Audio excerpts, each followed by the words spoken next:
Hello friends, welcome to my channel Sumathi's garden. నేను మీ Sumathi. Friends, ఈరోజు మనం ఈ వీడియోలో విత్తనాల గురించి కొన్ని విశేషాలు తెలుసుకుందాం.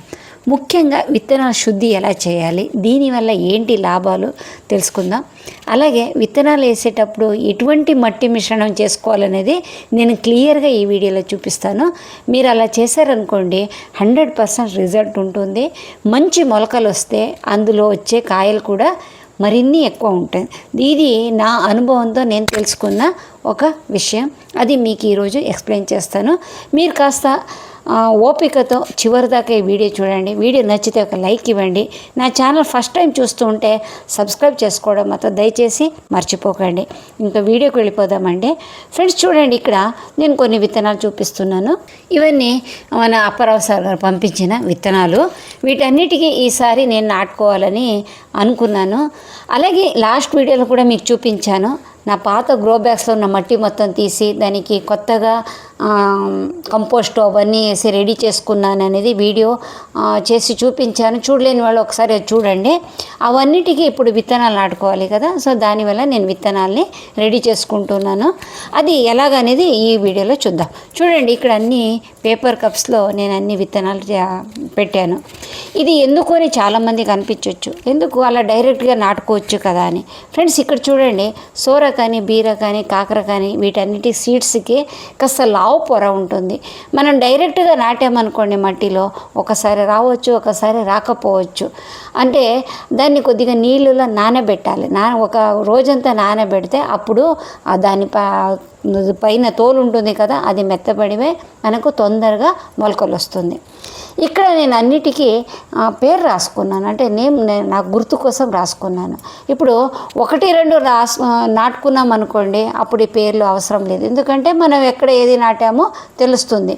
నేను చాలా రకాలుగా నాటుతున్నాను కాబట్టి ఈ మొలకలు వచ్చిన తర్వాత ఎక్కడ ఏది నాటాలనేది నాకు ఒక గుర్తు కోసం నేను ఇలా రాసుకున్నాను. ఇలా రాసుకోవడం ఇంకొక కూడా లాభం ఉంది. అది ఏంటి అనేది నేను ఈ వీడియోలో చూపిస్తాను నేను మీకు. చూడండి, ఇక్కడ సోర 4-5 రకాలుగా పంపించారు సారు. అలాగే బీర కూడా 2-3 రకాలు పంపించారు. ఇది చూడండి, 365 days బీర అంటే ఒకసారి మనం సీడ్స్ వేసుకుంటే సంవత్సరం మొత్తం అది కాయలు వస్తుంది అనేసి అందులో ఇచ్చారు. చూద్దాం అది ఎలాగొస్తుందో చూద్దాం. ఇంతవరకు నేను ఇటువంటిది పెంచి చూడలేదు. ఇప్పుడు ఈ విత్తన శుద్ధి అనేది నేను ఇందాక చెప్పాను. ఒకసారి విత్తన శుద్ధి చేసుకోవడం ఎలాగని చెప్తాను అనేసి. విత్తనం ఎందుకు శుద్ధి చేసుకోవాలంటే, కొన్ని విత్తనాలు మనం తీసుకొని అంతే స్టోర్ చేసుకొని ఒక 5-6 నెలలు అయి ఉంటుంది అనుకోండి ఎగ్జాంపుల్కి. అప్పుడు మనం డైరెక్ట్గా నాటుకుంటే సరిగా మొలకలు రావచ్చు, రాకపోవచ్చు. విత్తన శుద్ధి చేసుకుంటే దాంట్లో వచ్చే ఫంగస్, ముఖ్యంగా ఫంగస్ అరికడుతుంది. నేను ఇక్కడ విత్తన శుద్ధి చేసుకోవడానికి తీసుకున్నది ఏంటంటే గోమూత్రం తీసుకున్నాను. నా దగ్గర ఉన్నది పాత గోమూత్రం, 1-2 సంవత్సరాలు అయిపోయింది. ఎంత పాత గోమూత్రం ఉంటే అంత బాగా పనిచేస్తుంది. 1 లీటర్ నీళ్ళకి 1-2 చెంచాలు మాత్రమే నేను గోమూత్రం వేసాను. తర్వాత ఇవన్నీ కప్పులో నేను సీడ్స్ అన్నీ వేసుకున్నాను కదా, దానికి కొంచెం వాటర్ వేస్తున్నాను. ఇది సాయంత్రం నేను ఈ పని చేశాను.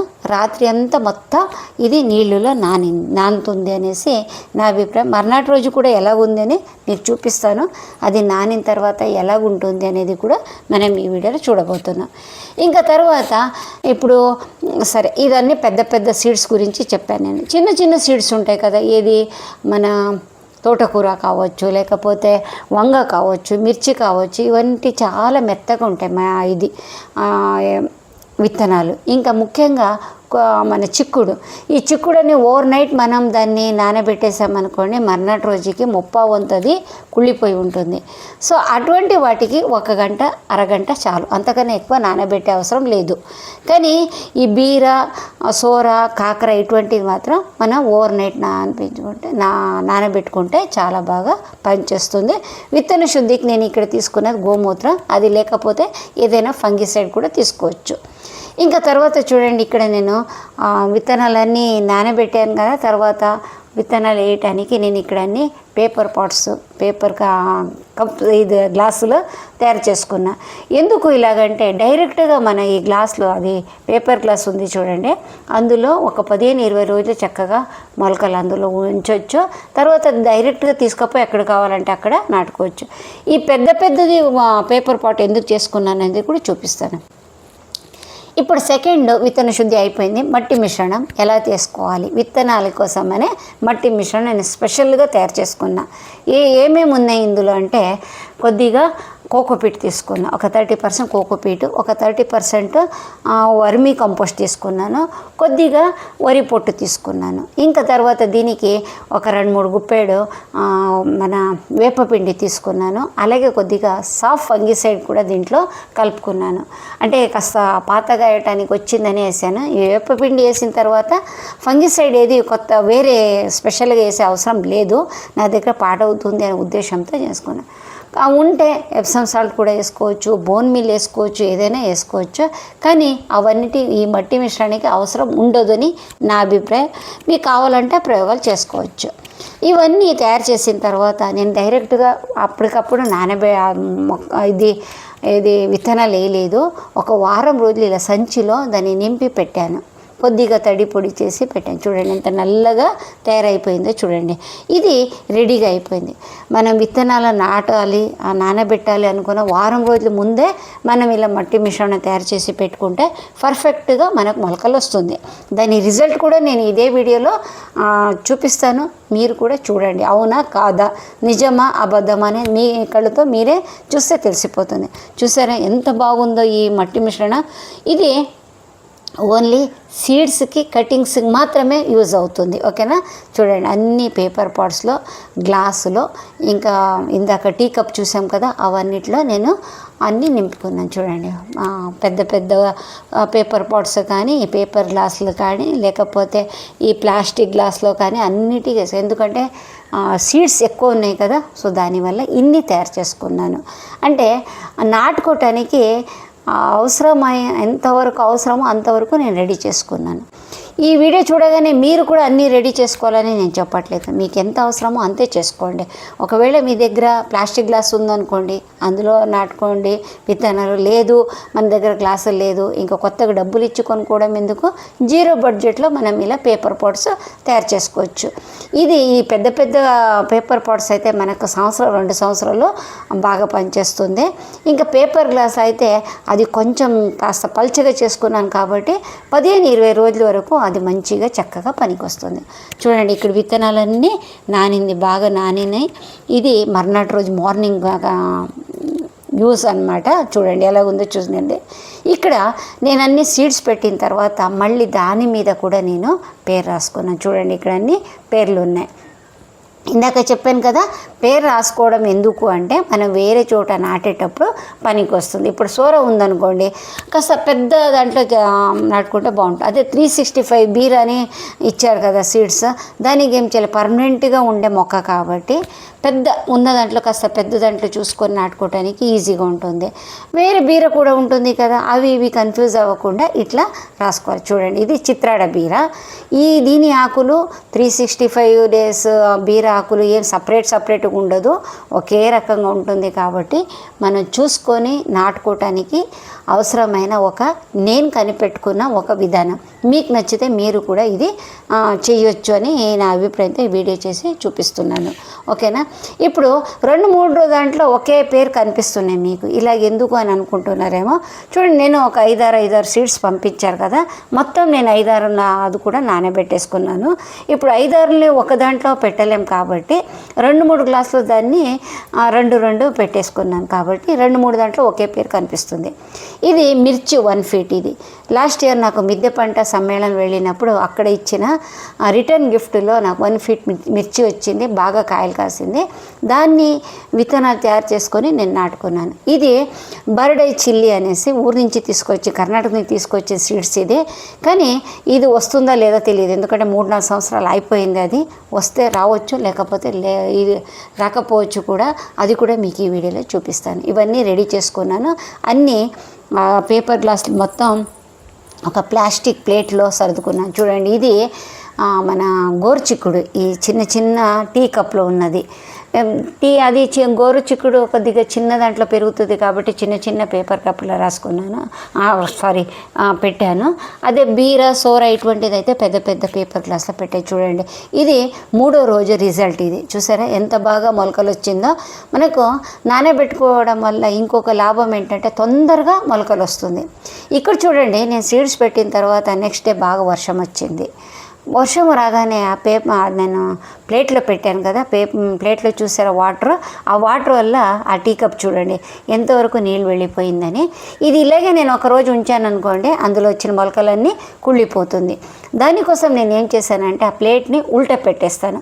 నీళ్లు పారబోసి ఉల్టా పెట్టేస్తే మళ్ళీ ఏమైనా వర్షాలు వచ్చినా లేకపోతే నీళ్ళు పోసినా కూడా ఎక్కువ అయింది వెళ్ళిపోతుంది, ఈ ప్లేట్లో ఉండదు. ఇలా ఇప్పుడు బాల్కనీలో చాలామంది మొక్కలు పెట్టేటప్పుడు కింద ప్లేట్లు పెడుతూ ఉంటారు చూడండి. అటువంటి వాళ్ళ ప్లేట్లు మీరు చూసారంటే అందులో ఎప్పటికీ నీళ్లు ఉంటుంది. ఆ నీళ్లు ఉన్నాయంటే ఆ మొక్క సరిగా పెరగదు. చాలామంది ఒక క్వశ్చన్ వేస్తూ ఉంటారు, అక్క మా ఇంట్లో మొక్క సరిగా పెరగదు అని. ఆ పెరగదు అంటానికి రీజన్ ఇది కూడా ఉండొచ్చు, వాటర్ ఎక్కువ అవ్వడం. ఇది కూడా ఒకసారి చూసుకోండి. ప్లేట్ పెట్టిన వాళ్ళు నీళ్ళు అందులో ఉండకుండా చూసుకోండి. ఎక్కువ నీళ్ళు అవ్వగానే సాయంత్రం అట్లాంటి మీకు టైం ఉన్నప్పుడు అది తీసి పారబోసి అలా కాస్త నీట్గా పెట్టుకున్నారంటే మొక్కలు హెల్తీగా పెరుగుతాయి. ప్లేట్లే పెట్టుకోవద్దు అని నేను చెప్పను, ఎందుకంటే కొందరికి అవసరం అవుతుంది. ఎందుకంటే కింద బాల్కనీలో గలీజ్ అవుతుంది అని, మట్టి గిట్టి పడుతుంది అనేసి ఇలాంటి నానా రకాల ప్రాబ్లం ఉంటాయి. కాబట్టి పెట్టుకోండి, కాస్త నీళ్ళు లేకుండా చూసుకోండి. చూసారా, ఇది ఎల్లో బంతి మొక్కలు అనమాట. ఇది చూడండి ఎంత బాగా వచ్చింది. నేను బంతి 3 రకాల మీషోలో తెప్పించుకున్నాను. ఒకటి ఎల్లో, ఒకటి ఆరెంజ్, ఒకటి వైట్, 3 పంపించాడు. 3 కూడా బాగా వచ్చినాయి మొక్కలు, అది కూడా చూపిస్తాను. ఇది దాలియా కూడా మంచిగా మొలకలు వచ్చి, ఈ దాలియా సీడ్స్ నేనే తయారు చేసుకున్నది. తర్వాత కొద్దిగా నేను కొన్ని అడేనియం కూడా వేసుకున్నాను. నేను మా ఇంట్లో రెడీ అయిన అడేనియం సీడ్స్ కూడా వేసుకున్నాను. ఈసారి కూరగాయలతో పాటు పూల మొక్కలను కూడా నేను ఈక్వల్గా పెంచాలనుకుంటున్నాను, అన్ని రకాలుగా పెంచాలనుకుంటున్నాను. కాబట్టి ఇంకా నేను ఈ పూల మొక్కలే కాదు ఇంకా బోలెడు తెప్పించుకున్నాను కూడా. అది కూడా నెక్స్ట్ వీడియోలో మీకు చూపిస్తాను, మీషోలో ఏమేమి తెప్పించుకున్నా ఎలాగుంది అనేసి. లాస్ట్ ఇయర్ నేను మీషో నుంచే ఈ దాలియా ఇంకా జినియా ఇటువంటి సీడ్స్ తెప్పించుకున్నాను. మంచిగా రిజల్ట్ వచ్చింది, నాకు చాలా బాగా పనిచేసింది. బోలెడు పూలు అయింది. లాస్ట్ ఇయర్ అది పూల మొక్కలది వీడియో చూసిన వాళ్ళకి తెలుస్తుంది ఎన్ని రకాల దాలియా పూలు పూసింది, ఎన్ని రకాలుగా జినియా పూలు పూసిందని మీకు తెలుస్తుంది. ఇక్కడ నేను అలసంద పెట్టాను. అలసంద అంటే కౌపి అంట, పొడుగుగా ఉంటుంది, బరాబటి ఏదో అంటారు కదా, అటువంటిది 4 పాట్లో పెట్టుకున్నాను. గ్రో బ్యాగ్లో మంచిగా వచ్చింది. ఇది మెంతి కూరలో మెంతి మంచిగా వేసాను, బాగా వచ్చింది మెంతులు కూడా. ఇవన్నిటికీ నేను డైరెక్ట్గా బెండ నాటుకున్నాను. ఈ డైరెక్ట్గా నాటుకున్నప్పుడు చూసారా రిజల్ట్ ఎంత తక్కువ ఉందో. ఇది విత్తనాలు వేసిన తర్వాత ఒక 15 రోజుల తర్వాత, 15 రోజులు కాదు 10 రోజుల తర్వాత రిజల్ట్ ఇది. చూసారా బంతి మొక్కలు ఎంత బాగా పెరిగిందో, చక్కగా నారు వచ్చేసింది.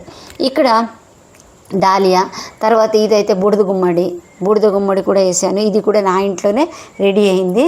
ఇది 1 ఫీట్ మిర్చి. ఇవన్నీ నేను టకటక ఎలా చెప్తున్నానంటే ఆ వెనకాల నేను రాసుకున్న పేర్ల వల్ల తెలుస్తుంది ఏ మొక్క ఎక్కడుంది అనేసి. ఇది చూడండి, ఇవన్నీ సోర 4 ఆకులు వచ్చేసింది. చక్కగా మనం దీన్ని తీసుకోపోయి ఎక్కడ కావాలంటే అక్కడ నాటుకోవచ్చు. ఇప్పుడు నాటడం కూడా జరిగిపోయింది. ఈ వీడియో మీకు మీదే ఎదురుగా వచ్చే లోపలికి నెక్స్ట్ వీడియోలో నేను నాటిన తర్వాత రిజల్ట్ ఎలాగుంది అనేది చూపిస్తాను. ఇవన్నీ మన గోరుచిక్కుడు చూడండి, మన చిన్న కప్పులో పెట్టాను కదా, ఇది కూడా 4 ఆకులు వచ్చేసింది. తర్వాత ఇంకా టొమాటో కూడా వేసాను. టొమాటో కూడా బాగా వచ్చింది. ఇది కూడా మన అప్పారావు సార్ పంపించింది. టొమాటో 2-3 రకాలు పంపించారు, బాగానే వచ్చింది. ఇక్కడ 2 రకాల బంతి ఇది ఉంది, ఒకటి వైట్, ఒకటి ఆరెంజ్. ఇవన్నీ సీడ్స్ వచ్చినాయి కదా, మీరు చూసారు కదా రిజల్ట్. 100% రిజల్ట్ ఉంది. విత్తన శుద్ధి ఒకటి, మట్టి మిశ్రణం ఒకటి, దాంట్లో ఎలాంటి పెట్టాలనేది ఈ వీడియోలో ఎక్స్ప్లెయిన్ చేశాను. మీకు నచ్చితే లైక్ ఇవ్వండి. నెక్స్ట్ ఒక మంచి వీడియోలో వస్తాను. అప్పటిదాకా వీడియోలన్నీ చూస్తూ ఉండండి. Bye bye, take care.